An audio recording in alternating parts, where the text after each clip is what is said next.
The real hopeless victims of mental illness are to be found among those who appear to be most normal. Many of them are normal because they are so well adjusted to our mode of existence, because their human voice has been silenced so early in their lives, that they do not even struggle or suffer or develop symptoms as the neurotic does. They are normal not in what may be called the absolute sense of the word. They are normal only in relation to a profoundly abnormal society. Their perfect adjustment to that abnormal society is a measure of their mental sickness. These millions of abnormally normal people living without fuss in a society to which, if they were fully human beings, they ought not to be adjusted. And it was said by Aldous Huxley. Welcome to Surviving the Matrix, ladies and gentlemen. My name is Maxwell Igan. It's a pleasure to be with you once again, and I will be your host for the next hour. Now, on last week's show, I spoke to you about finding yourself, and I spoke to you about how yourself is the ultimate truth that you're searching for.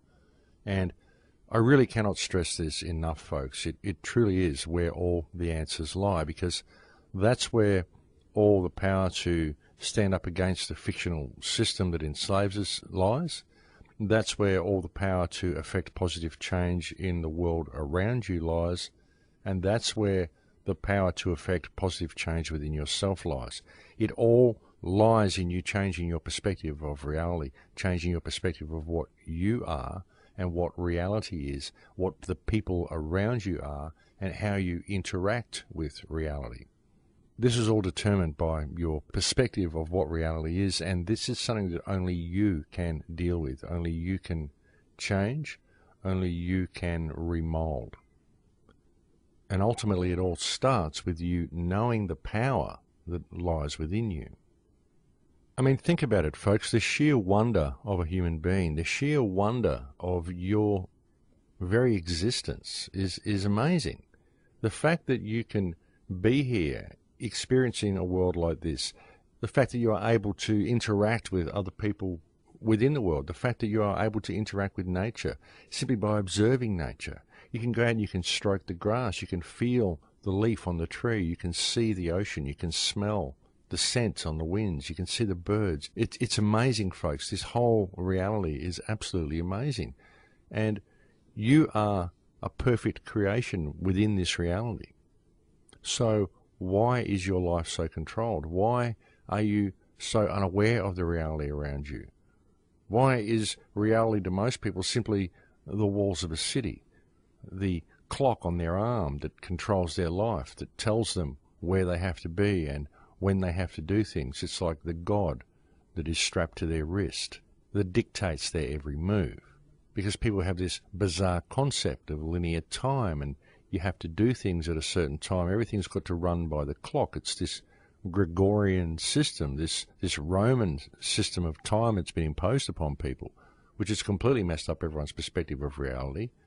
No one's ever really in the now because they're all running by the clock. They're thinking about what's got to come up, their appointments, where they have to be at a certain time and what they have to do. All of these things, they're running around conducting all of this business, and it's all designed to prevent them from ever discovering themselves, because most of what they're doing is completely and utterly irrelevant. It bears no relevance to reality, no relevance to themselves. It's bizarre. It doesn't really have any bearing on reality at all. And it's all designed to support this economic system.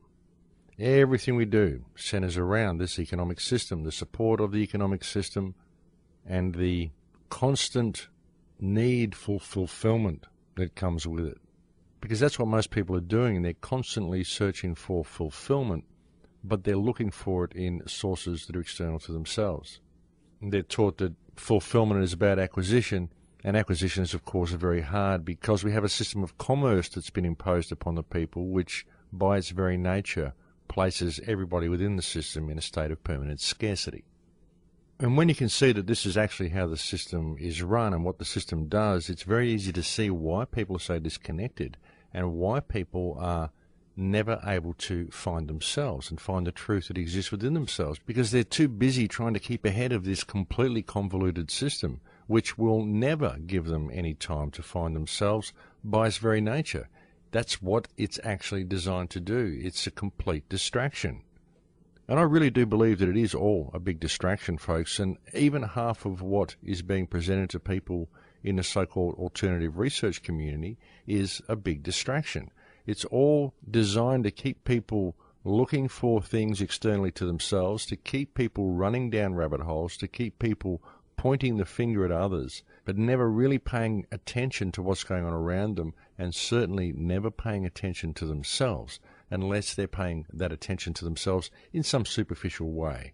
It may be some lady wanting to have cosmetic surgery, or some guy wanting to have the right haircut and the right suit and the right clothes, and all of the rubbish that they tell us that we need to do in order to make ourselves more perfect, all of which simply detracts from the you that you are here to experience. And we're trained never to really focus on our true selves, and to always view ourselves only as something physical, and therefore something that has to measure up to certain yardsticks that society has provided for us to measure ourselves by. And yet, while we do all of this, and while we keep our attention focused on all these external physical distractions that are provided for us, we're not really paying attention to ourselves on an inner dimension, and we're not really paying attention to what's going on in the world around us. Not as a collective. I mean, there are, of course, some people who are, but not as a collective species. We're not. We're sort of being led down this particular pathway. And a lot of people know something's wrong, but they don't quite know what it is, and so they start researching. They end up going down all these rabbit holes looking for people to point the finger at, instead of simply stepping back and noticing what's going on around them. Because the world is changing, my friends. The world is changing, and the human race is changing.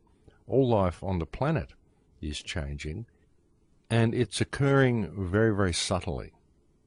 Much of it is being done by the powers that be, by those who are seeking to control the state of the human race, or the evolution of the species, if you will. And even if you don't believe in evolution, folks, you've got to understand that the people that are controlling the planet at the moment do believe in evolution. They do believe that we were genetically manipulated, and there's a very good chance that we were. I mean, honestly, you can't rule it out. But they believe we were, and they believe that they can evolve the human species into something other than what it currently is, and they're working very diligently to do so. And they're doing it right now. They're doing it right under people's faces. And so that's why I talk so much about self-empowerment, and I talk so much about human unity, and I attempt so much to awaken that inner power that lies within the people who listen to the show, because I believe that's how we can deal with the problem. We need to come into our personal power in order to deal with the problem. How else can we deal with it? There's no good pointing the finger at people or petitioning the government. What we have to do is we have to realize that the system that enslaves us is not, in fact, real. It only exists on paper. It's just a fictional system. It's a meme. And the only thing that perpetuates the system is our belief that it is real. And again, it comes back to what I was just talking about, how we're always kept busy, we're always kept distracted, we're always kept running down rabbit holes, we're always kept chasing paper. And because of that, we never discover who we are until we're too old and it's too late and we can't really do much about it.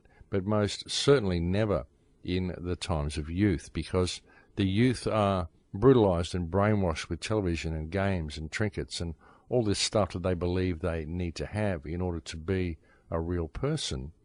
And only youth is exalted in our society. The youth don't respect the older people.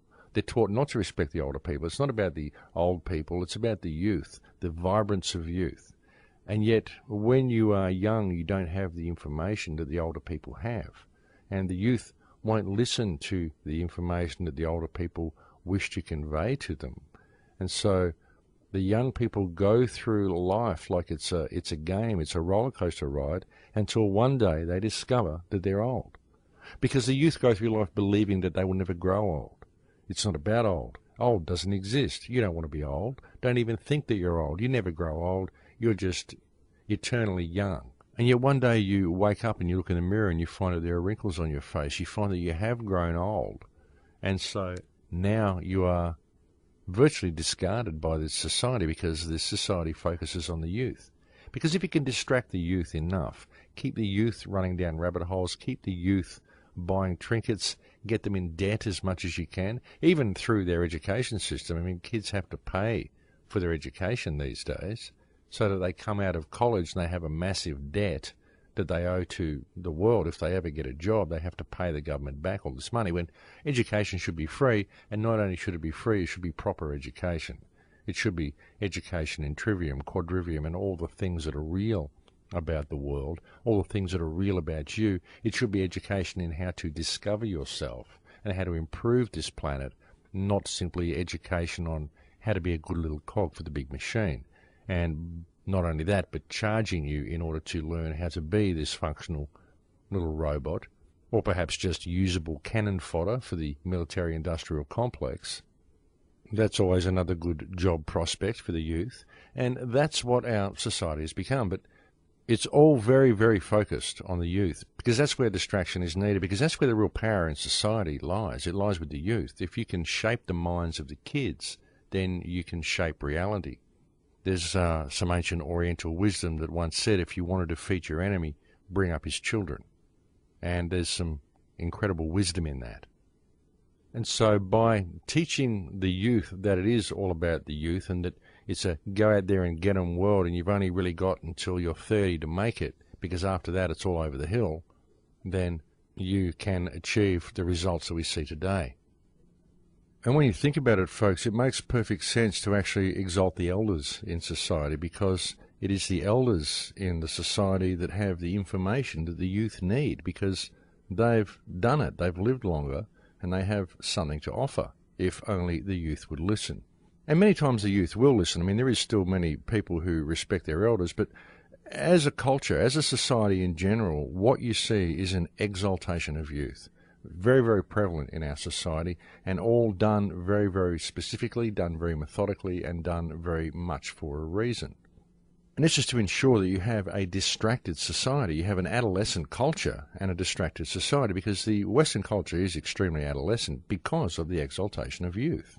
And so once people do get to a stage where they've got a few wrinkles on their face and their youth starts to fade, suddenly they feel dejected. They don't feel like they've really learnt anything. And in many cases, they feel like they're a failure because they haven't achieved all the things that they thought they should achieve. They haven't measured themselves up properly to all of the yardsticks that society has provided for them. Oh no, you haven't done this or this or this or this. You haven't done any of the things you wanted to do. You weren't successful in the fields you wanted to be successful in. And now your youth is fading, so it's all over. That's just the way people are trained to think. And again, folks, it's all a distraction, because that's just not what life is about. Life is a gift. In fact, the entire world is a gift. This entire reality is a gift. But life essentially is a gift we grant to ourselves in order to discover who and what we are. It's a gift that we grant to ourselves from the higher consciousness to which we all ultimately belong. The higher consciousness may be what some have called God, but what it actually is the energy, the very fabric, the conscious stuff from which reality is constructed. The pure conscious energy of creation. Because ultimately that's where you come from. That's where your consciousness comes from. That is where everything comes from. And it's all connected.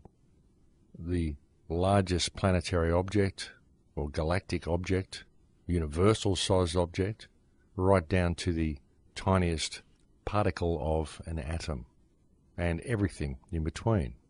It's all connected. And that is where you come from. That's where your consciousness comes from. That is where everything comes from.